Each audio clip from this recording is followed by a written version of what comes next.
March 8, 2014, 12:41 in the morning. Malaysia Airlines Flight 370 pushes back from the gate at Kuala Lumpur International Airport. 227 passengers settle into their seats for what should be a routine 6-hour flight to Beijing. Captain Zaharieh Ahmad Shah, a veteran pilot with over 18,000 flight hours, radios air traffic control. Everything is normal. Everything is routine. 38 minutes later, the Boeing 777 would vanish from radar. Not crash, not explode, vanish, as if it had been erased from the sky. The plane would continue flying for 7 more hours. Someone had turned it around. Someone had disabled the communications. Someone had flown it thousands of miles off course into one of the most remote regions of the Indian Ocean. And then, nothing. No Mayday call. No distress signal. No wreckage. Just silence. For the next 10 years, this would become the greatest mystery in aviation history. 239 people gone without a trace. The most expensive search operation ever mounted, finding nothing but questions. Satellite data that pointed to the impossible.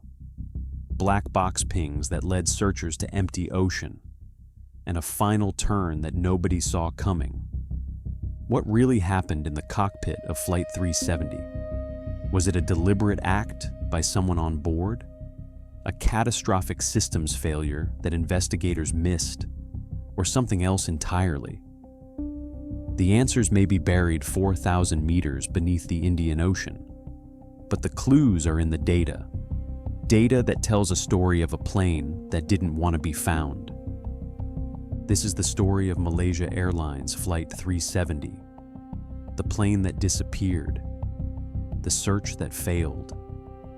And the signals that changed everything. The Boeing 777 that would become Flight 370 was nearly 15 years old. Tale number 9, M-MRO.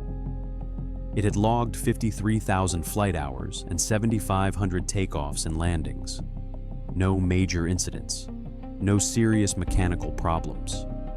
A routine maintenance check had been completed just 2 weeks earlier on February 23rd. Everything checked out.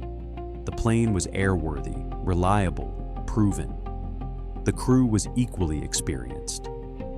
53-year-old Captain Zaharieh Ahmad Shah had been flying for Malaysia Airlines since 1981. His first officer, 27-year-old Farik Abdul Hamid, had logged 2,800 flight hours on the 777. Both men were well-trained, well-regarded, thoroughly vetted. Nothing in their background suggested anything unusual. The passenger manifest told an ordinary story.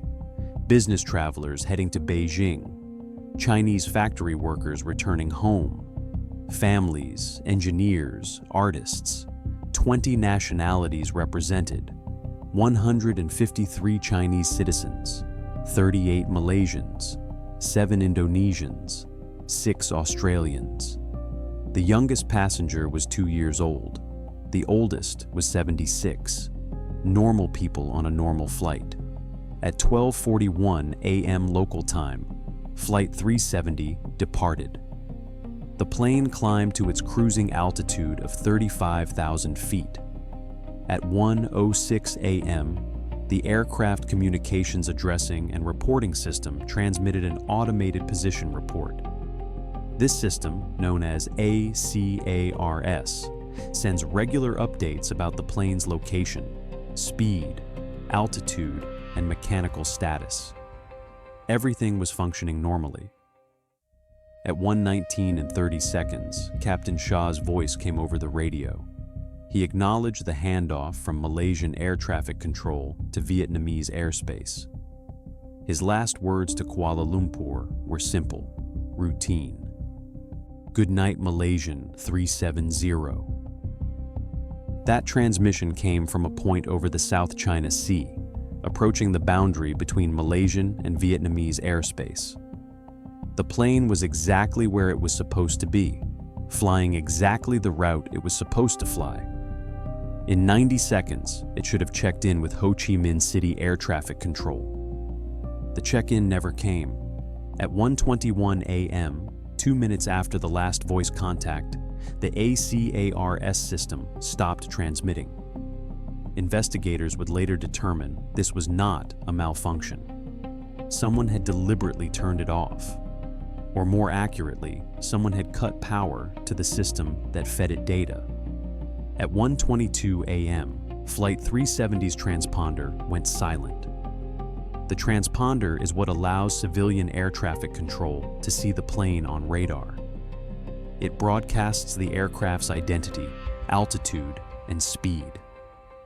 When it stopped transmitting, the plane vanished from controller screens. Vietnamese air traffic control waited.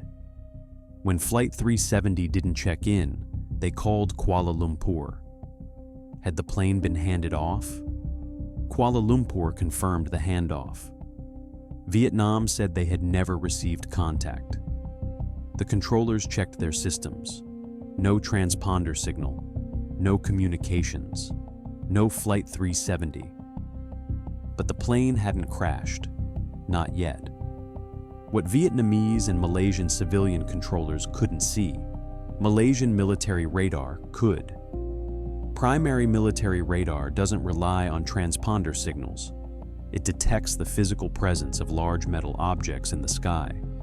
And that radar tracked something very unusual. The aircraft that had been Flight 370 made a sharp left turn. Not a gentle banking turn. A dramatic, deliberate maneuver that aviation experts would later describe as clearly intentional. The plane reversed course, flying back across the Malay Peninsula.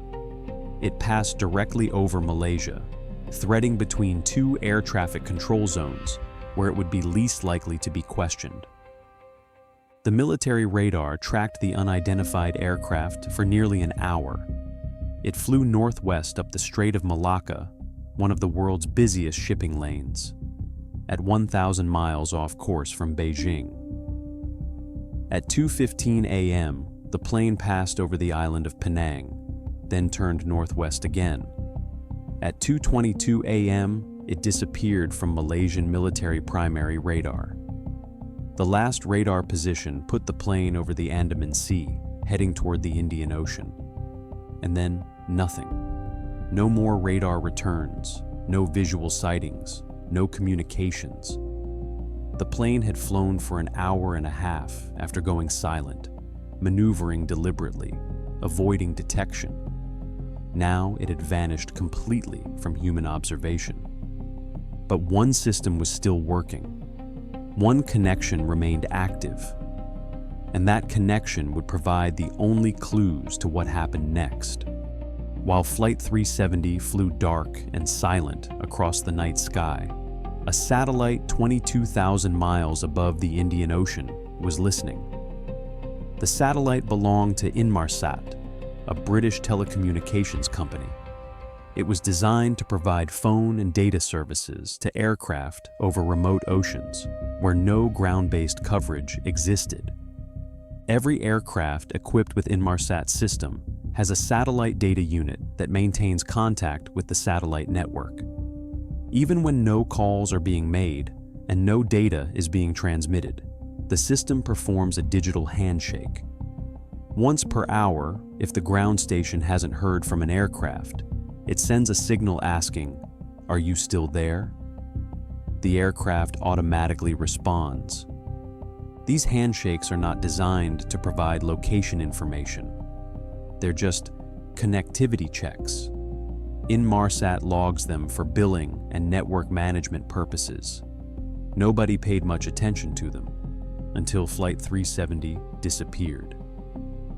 On March 8th, as the search for the missing plane intensified, Inmarsat engineers realized they had data. The satellite had recorded 6 complete handshakes with Flight 370 after the transponder went silent. The last successful handshake occurred at 8:11 a.m. Malaysian time, 6 hours and 50 minutes after the plane's last voice contact. The aircraft was still airborne, still flying, still somewhere. But where?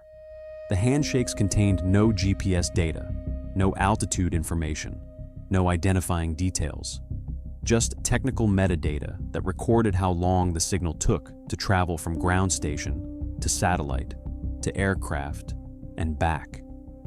Engineers examined this data and discovered something remarkable.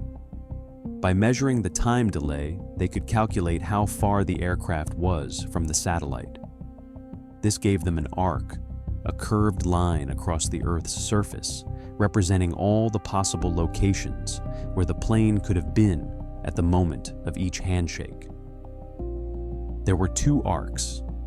The northern arc stretched across Central Asia, from Kazakhstan to Thailand. The southern arc extended into the remote Indian Ocean west of Australia. The plane was somewhere along one of these lines. But which one? Inmarsat scientists developed an innovative technique never before used in an aviation investigation. They analyzed the burst frequency offset in the handshake signals. This is the Doppler shift in the signal's frequency, caused by the relative motion between the aircraft and the satellite. If the plane was flying toward the satellite, the frequency would shift one way. If flying away from the satellite, it would shift the opposite direction. The team cross-checked their methodology using flight data from 6 other Boeing 777's flying on the same day in various directions. The technique worked. When they applied it to Flight 370's data, the results were conclusive. The burst frequency offset matched strongly with a southern trajectory over the Indian Ocean. It did not match a northern route. The implications were staggering. Flight 370 had not flown north into Central Asia, where it might have landed at some remote airfield. It had flown south into the most isolated, deepest, emptiest part of the Indian Ocean. An area where there was nothing. No airports, no islands, no shipping lanes, nothing but thousands of miles of open water.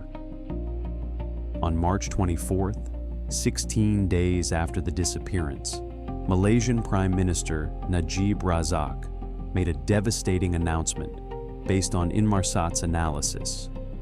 Flight MH370 ended in the southern Indian Ocean. But the satellite data revealed something even more disturbing. At 2:25 a.m., 93 minutes after the last voice contact, Flight 370's satellite data unit had performed a log-on request. This is not normal. A log-on request in mid-flight typically happens for only a few specific reasons, primarily when the system has lost power and then been restored. Investigators concluded that someone in the cockpit had cut electrical power to the satellite system, likely around the time the transponder was turned off. Then, at 2:25, power was restored. But why? Was it an attempt to restart systems after a catastrophic failure?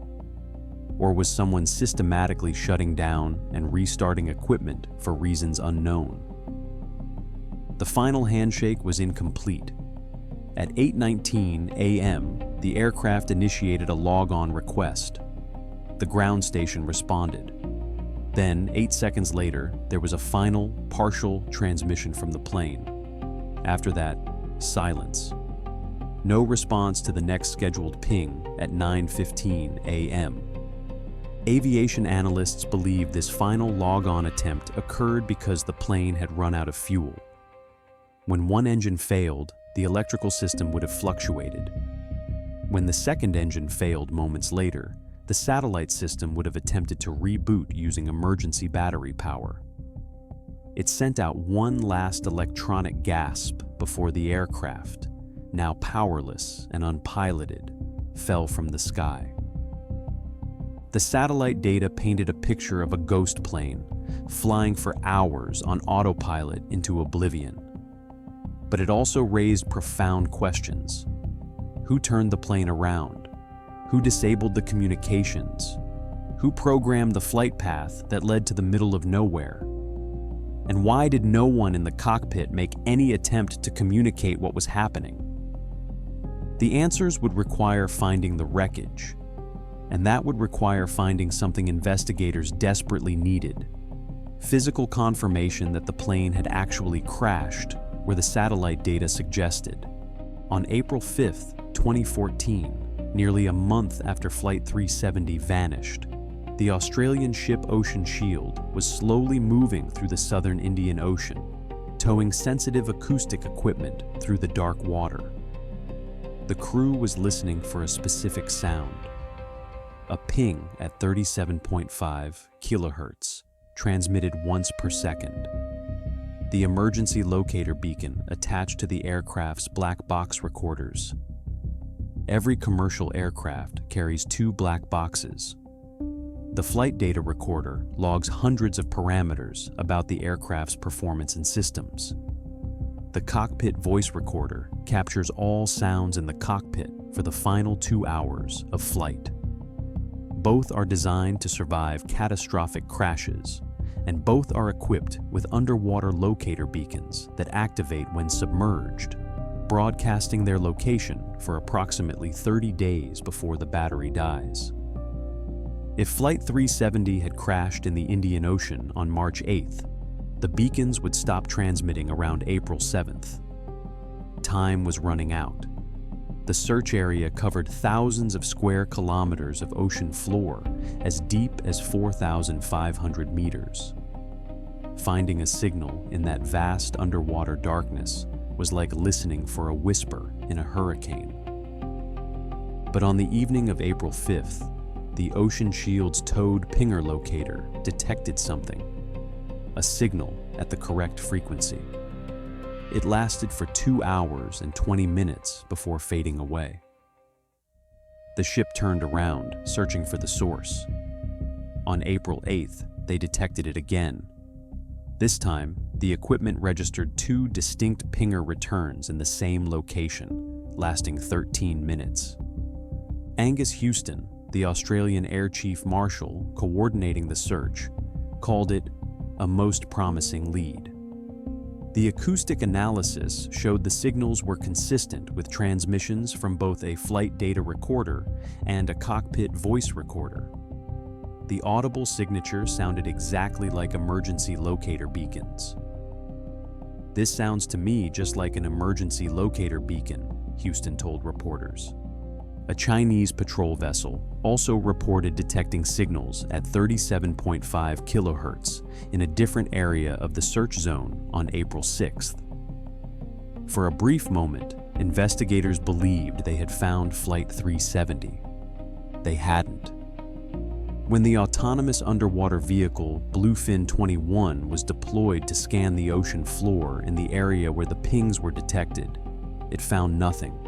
No wreckage, no debris field, no aircraft. The seafloor was empty. Further analysis of the acoustic signals revealed they did not match the technical specifications of aircraft black box beacons. The frequency was close, but not exact. The pulse duration was wrong. The signature was similar to a black box, but it wasn't a black box. The search team had been deceived by noise. In the deep ocean, many things can create sounds at similar frequencies. Sonar from other vessels, geological activity, marine life, equipment vibrations. What had seemed like the breakthrough that would solve the mystery turned out to be a false alarm. The most promising lead in the search for Flight 370 led to nothing but empty ocean.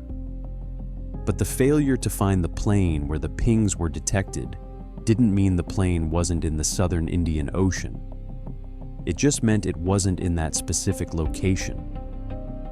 The search area was massive, and the black box beacons, even if they were still functioning, had a very limited range. The underwater locator could only detect them from about 2 nautical miles away. The autonomous submarine moved at walking speed, scanning a swath about 100 meters wide. Searching the entire priority area would take months. From October 2014 to January 2017, an international team conducted the largest and most expensive underwater search in aviation history. Ships equipped with sophisticated sonar equipment methodically scanned 120,000 square kilometers of seafloor in the remote Indian Ocean.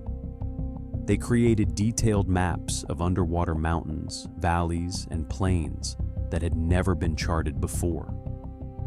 They discovered shipwrecks from the 19th century. They documented marine life and geological formations. But they found no trace of Flight 370, not a single piece of the aircraft. The main wreckage, if it was there, remained hidden. Then, on July 29, 2015, 16 months after the plane disappeared, a man cleaning a beach on Reunion Island in the western Indian Ocean found a large piece of debris. It was a flaperon, a movable section from the trailing edge of an aircraft wing. French authorities confirmed it came from a Boeing 777. Serial numbers matched. It was from Flight 370. Over the next year, more debris washed ashore on coastlines around the Indian Ocean. A section of the right outboard wing flap found in Tanzania, a piece of an engine cowling in South Africa, a horizontal stabilizer panel in Mozambique, fragments from the cabin interior in Madagascar. Each piece was examined by experts. Most were confirmed to be from 9M-MRO. The debris proved Flight 370 had ended in the Indian Ocean, just as the satellite data predicted. But it also complicated the mystery. Drift analysis of where the debris was found, and when suggested, the aircraft had crashed farther north than the main search area. The seafloor search had been looking in the wrong place. In January 2018, a private company called Ocean Infinity resumed the search using cutting-edge autonomous underwater vehicles. They searched an additional 25,000 square kilometers, focusing on areas drift models indicated were most likely. In May 2018, after finding nothing, the search was suspended again.